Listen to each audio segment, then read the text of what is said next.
దేశంలో విభజించు పాలించు రాజకీయాలు నడుస్తున్నాయని ఆరోపించారు మాల ప్రజా సంఘాల JAC working chairman Ramesh Babu. SC వర్గీకరణ రాజ్యాంగ స్ఫూర్తికి విరుద్ధమన్నారు. రాజకీయ లబ్ధి కోసం ఎస్సీలను విభజించడం సరికాదన్నారు.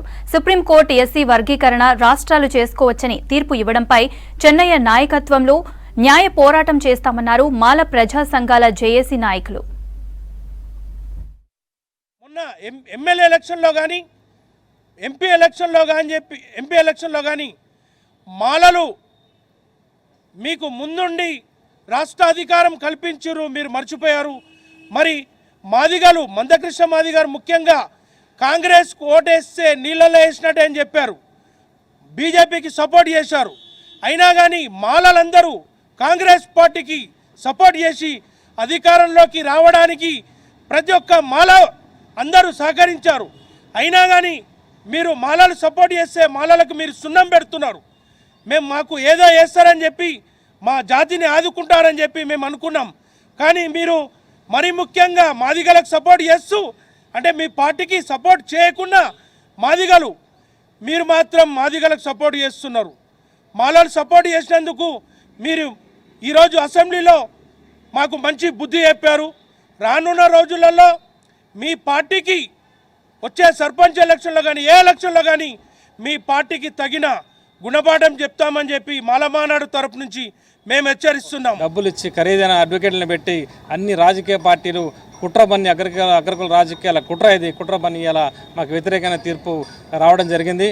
సుప్రీంకోర్టు న్యాయస్థానం మీద మాకు గౌరవం ఉంది. మేము న్యాయపరంగానే మేము ఎదుర్కొంటాం.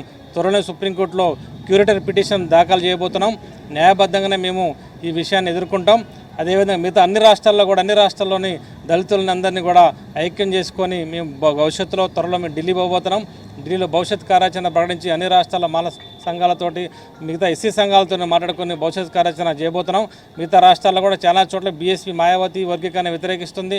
రామదాస్ అథవాలే ఆర్పీఐ గారు వ్యతిరేకిస్తున్నారు. చాలా పార్టీలు దీన్ని వ్యతిరేకిస్తున్నాయి. కొన్ని అగ్రకుల రాజకీయ పార్టీలు ఇది కుట్ర బన్ని ఈ ఎస్సీలను విభజించి పాలించాలనే ఉద్దేశంతో ఇది కంప్లీట్గా ఇది రాజకీయ స్టంట్. ఇది జనాభా ప్రాతిపదిక కానీ ఈ ఎస్సీలో మాలలు మాదిగలు ఎంతమంది ఉన్నారు, ఏ విధంగా డెవలప్ అయినారు, ఎవరు డెవలప్ కాలేదు అని ఏం సెన్సస్ చేయకుండానే అక్కడ చిన్న తీర్పు వచ్చిందో లేదో ఈరోజు రేవంత్ రెడ్డి గారు ఇమ్మీడియట్లీ మేము అందరికన్నా ముందు ఇస్తామంటే ఏ విధంగా రాబోయే ఎగ్జామ్స్ కూడా మేము ఇప్పుడే దాని ప్రకారం డివైడ్ చేస్తామంటే ఎలా చేస్తారు? ఫస్ట్ ఆఫ్ ఆల్ ఇది కానివ్వండి, కనీసం ఈ సెన్సెస్ ప్రకారం మేము ఎక్కువ ఉన్నామా తక్కువ ఉన్నామా అని ఇప్పటి వరకు డేటా అనేది ఎవరి దగ్గర లేదు. లేకుండానే ఇష్టం వచ్చేట్టు వాళ్ళు ఒక్కొక్క రాష్ట్రానికి ఈ సపోజ్ వీళ్ళు అనుకున్నట్టు తెలంగాణలో మాలలు ఎక్కువ తక్కువ ఉన్నారు, మాదిగలు ఎక్కువ ఉన్నామంటే మరి అందులో మరి ఒక్కొక్క స్టేట్లో కూడా కొంచెం అటు ఇటు ఉంటారు అంతే. కానీ అందరూ కూడా మాలలు డెవలప్ అయినారు, మాదిగలు డెవలప్ అయినారు.